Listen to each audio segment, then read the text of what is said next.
सीधा आपको हम चंडीगढ़ से तस्वीर दिखाएंगे जहां पर हरियाणा के मुख्यमंत्री नायब सिंह सैनी प्रेस कॉन्फ्रेंस में क्या कह रहे हैं, सुनते हैं। प्रदान करेगी, ये प्रावधान हमने किया है। दूसरा, हमने इन अग्निवीरों को ग्रुप बी और सी में सरकारी पदों के लिए निर्धारित अधिकतम आयु 3 वर्ष की छूट प्रदान की जाएगी, परंतु अग्निवीरों के पहले बैच के मामले में आयु में यह छूट 5 वर्ष की होगी। सरकार ग्रुप सी में सिविल पदों पर सीधी भर्ती में अग्निवीरों के लिए 5% हॉरिजेंटल आरक्षण और ग्रुप बी में 1% हॉरिजेंटल आरक्षण प्रदान करेंगे। अगर अग्निवीर को किसी भी औद्योगिक इकाई द्वारा प्रति माह 30,000 रुपये से अधिक वेतन दिया जाता है तो हमारी सरकार उस औद्योगिक इकाई को 60,000 रुपये वार्षिक की सब्सिडी देगी। यदि कोई अग्निवीर अपना उद्यम स्थापित करता है तो सरकार 5 लाख तक के ऋण पर ब्याज सहायता प्रदान की जाएगी। 5 लाख रुपए तक का अगर वो ऋण लेकर के काम करता है तो कोई ब्याज नहीं है उसके ऊपर। अग्निवीरों को प्राथमिकता के आधार पर आर्म लाइसेंस दिया जाएगा।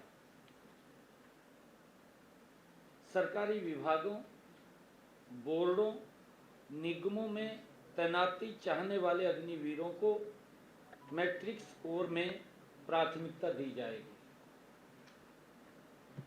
ये हमने हरियाणा में निर्णय किया है। दूसरा एक हमने निर्णय किया है, जो कोई एक्सीडेंट हो जाता है, कोई टक्कर मार करके चला गया, भारत सरकार के सड़क परिवहन एवं राजमार्ग मंत्रालय द्वारा में प्राथमिकता दी जाएगी। ये हमने हरियाणा में निर्णय किया है। दूसरा एक हमने निर्णय किया है, जो कोई एक्सीडेंट हो जाता है, कोई टक्कर मार करके चला गया, भारत सरकार के सड़क परिवहन एवं राजमार्ग मंत्रालय द्वारा टक्कर मारकर भागना, हिट एंड गो, मोटर वाहन दुर्घटना पीड़ित कंपनसेशन स्कीम 2022 25 फरवरी को अधिसूचित की गई। हमने हरियाणा में भी भारत सरकार की इस योजना के तर्ज पर एक सरलीकृत योजना को लागू करने का निर्णय किया है। हरियाणा सरकार प्रदेश में यातायात दुर्घटना के पीड़ितों को मुआवजा देगी और निःशुल्क उपचार की भी सुविधा प्रदान करेगी। हमने इसको 112 के साथ जोड़ करके कोई एक्सीडेंट हो जाता है, किसी भी हॉस्पिटल के अंदर वो उसको पहुंचाएंगे। कई बार पेशेंट वहां जाता था, ये सोचते रहते थे कि इसका पैसा कौन देगा, कौन नहीं देगा। अगर किसी का दुर्घटनावश कोई दुर्घटना हो जाती है, एक्सीडेंट हो जाता है, तो उसको नियरेस्ट, चाहे प्राइवेट हॉस्पिटल है चाहे वो सरकारी हॉस्पिटल है, उसको तुरंत वहां पहुंचाएंगे और उसका सारा खर्चा वो सरकार वहन करेगी। ये निर्णय हमने किया है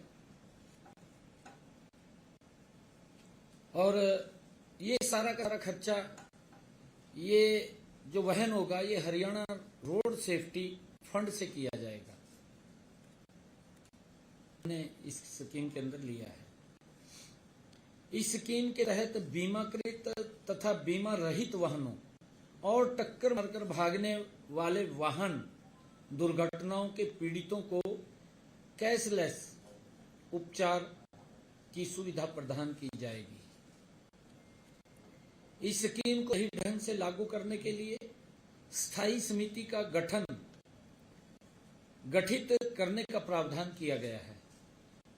स्थायी समिति का एक गठन करने का प्रावधान इसके अंदर किया गया है। इस समिति में सड़क परिवहन और राजमार्ग मंत्रालय के अधिकारी तथा साधारण बीमा परिषद के प्रतिनिधि शामिल किए गए हैं।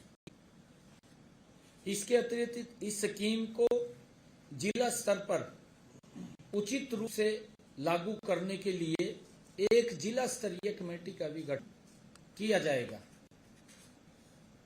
किसी भी आवेदक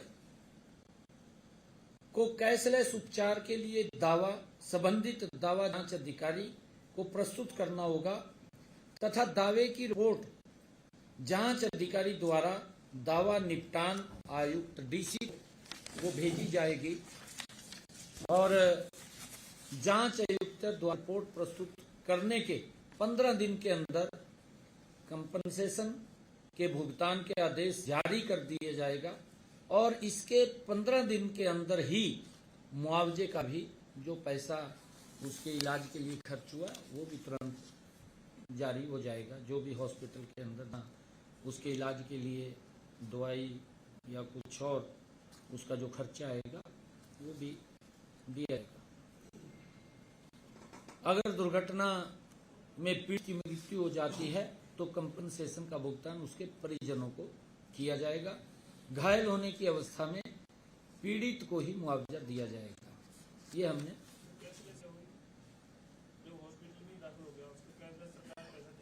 पैसा दे दिया। नहीं मुआवजा है, मुआवजा मान ले डेथ हो गई है।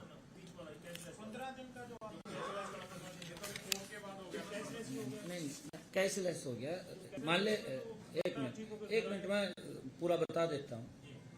हॉस्पिटल के अंदर पेशेंट चला गया, डॉक्टर चाहे वो प्राइवेट है चाहे सरकारी है, उसके ऊपर जो दवाई का खर्चा है, मार्केट से दवाई आई है, जो भी खर्चा उसके ऊपर हुआ उसका तो बिल लेगा ना डॉक्टर।